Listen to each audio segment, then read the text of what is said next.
Hey guys, time for another video. We're going to jump right into it. First player to be featured tonight, Urban Clarence Faber, known as Red Faber. This is a 1928 Yuenglings ice cream. Just an old example of a card. This guy, Red Faber, had 254 wins, 3.15 ERA,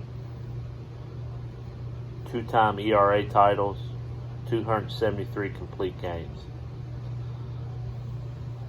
Set his college record with 24 strikeouts in one game.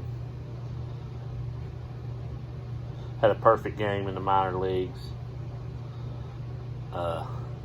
One thing that's kind of funny that happened to him one time he was on second base, and he tried to steal third. The bad part was somebody was on third, and didn't work out so well. So tried to steal third. Somebody was already on it.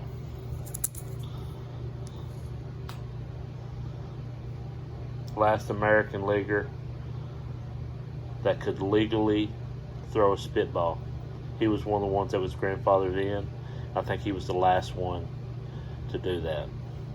So what's neat about the back of this card is it says one ice cream novelty will be given free for each picture of Babe Ruth. So I guess you had to trade in a Babe Ruth for free ice cream. Talk about a bad return on investment.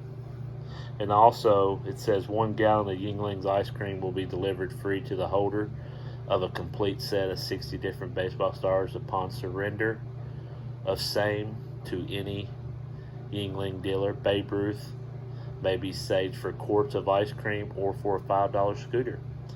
So it says that, they must be surrendered. So I guess you had to trade in the whole set for a gallon of ice cream. This card isn't one of the real expensive ones, but I paid $80 for it.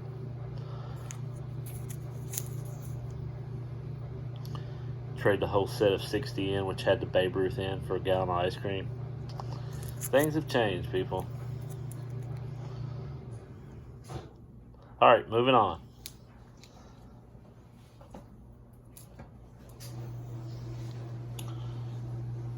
Earl Averill, nicknamed the Earl of Snohomish. I guess that's how you say that.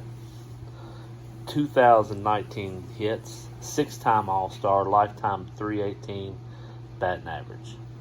This is a 1931 W517 hand cut. Nice image there. Blank back. He once hit a line drive in the 1937 All-Star game. Broke Dizzy Dean's toe. So up to that time, Dizzy had averaged 24 wins per game. After this injury to his toe, he only had 4 the next season. And they think that this injury to his toe caused him to change his delivery. So, which ended up hurting his arm and forced his retirement in 1941. That's what I read. I don't know if it's true, but that's what I read. It's kind of a neat stat. Earl Averill, the Earl of Snohomish.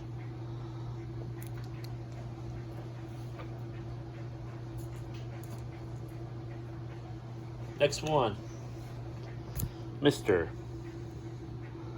Tony Oliva, who's Rookie of the Year, 8-time All-Star, Golden Glover, 3-time batting title winner. I love that Gold Cup autograph card. Love that card.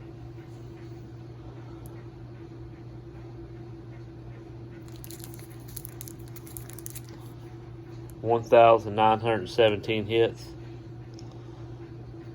Lifetime .304 batting average.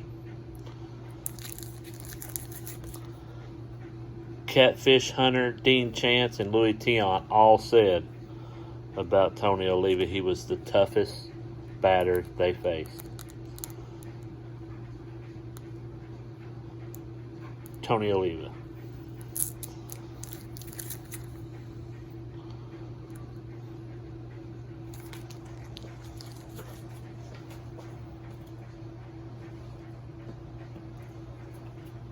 Next one,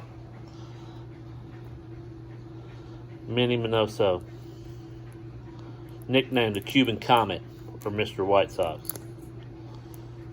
2,113 lifetime hits, lifetime .299 batting average.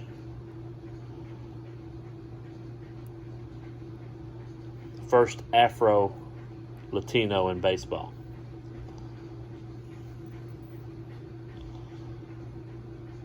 Third player in history to get a hit after the age of 50. Second player in history to play in 5 different decades. I believe that was 80s, 70s, 60s, 50s, 40s.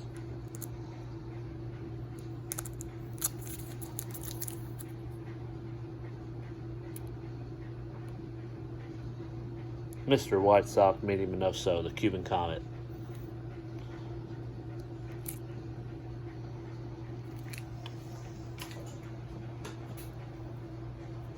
Last one to be featured tonight.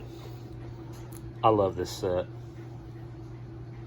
Simple, beautiful, beautiful photos. 1953 Bowman color. Roy Campanella, nicknamed Campy. 3-time MVP, 11-time All-Star. 1955 World Series.